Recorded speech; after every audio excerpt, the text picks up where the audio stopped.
Hi, and welcome to Living in God's World channel. Please share this video so other people can be blessed.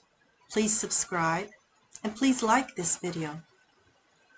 Today's topic is God winks. What is a God wink?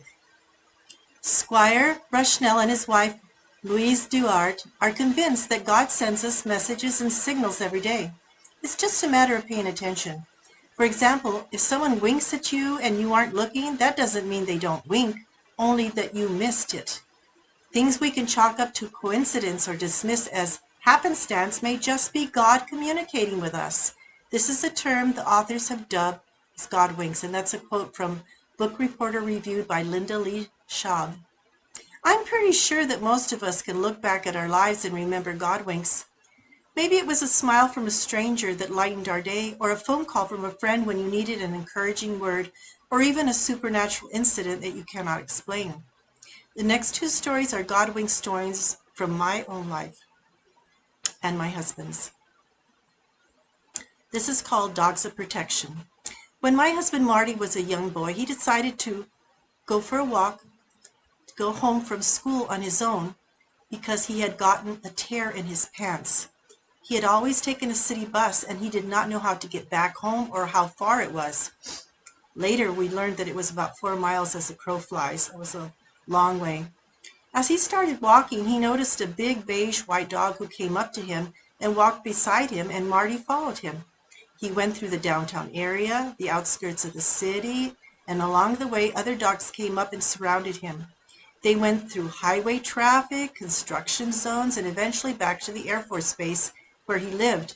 The dogs stayed with him all the way through, and he was never stopped by anyone, even at the gate of the base.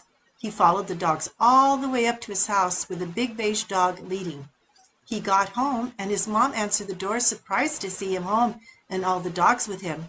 The beige dog went into the house before him as the other dogs disappeared. When his mom went to look for the beige dog that had come in with him, she couldn't find it, and there was only one entrance to the house.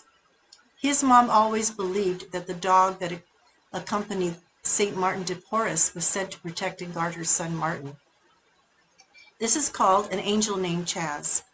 In April of 2009, my husband and I decided to get away for a little while, and we went up to Hannigan's Meadow, which is over 9,000 feet elevation here in Arizona. We decided to go to the lodge to have dinner that same day, and there was a man playing his guitar and singing. We enjoyed the music, and then he started to play, out of the blue, the wedding song, which was sung at our wedding. We were really surprised. Talking to him later, he gave us a CD of his music and then wrote these words: "Be well, safe travels, Marty and Marcella, and thanks for being." Before he wrote this, he looked up to the sky as if listening to someone, and then he wrote the message. Why is this so unusual? It is because 6 days prior, after communion at church, the Lord told me, "It is more important to be than to do." After I came home, not having told my husband Marty what the Lord had told me, he confirmed this message when he said, "We need to be." Was Chaz an angel? We are not sure to this day, but that day he confirmed a message sent from God to lighten our load and rest in God, and be who we are created to be, and seek after him and enjoy each other and not get bogged down by everyday troubles or worries or concerns. I am not 100% sure Chaz was an angel, but if he was a mortal, God uses all of us when he needs to convey a message. We still like to think that Chaz was our angel. The following links are videos of God wink stories from Squire Rushnell that will warm your heart. Like I say, these links you will find on my blog at solaceingodsworld.blogspot, solaceingodsworld.blogspot, and you will find it under the title God Winks. Watch these stories on YouTube. They are very heartwarming stories. So just think back in your life of all the God winks that God has given you. In fact, maybe he gives us a God wink every day and we're not really aware of it. Thank you for listening to Living in God's World. Bye-bye.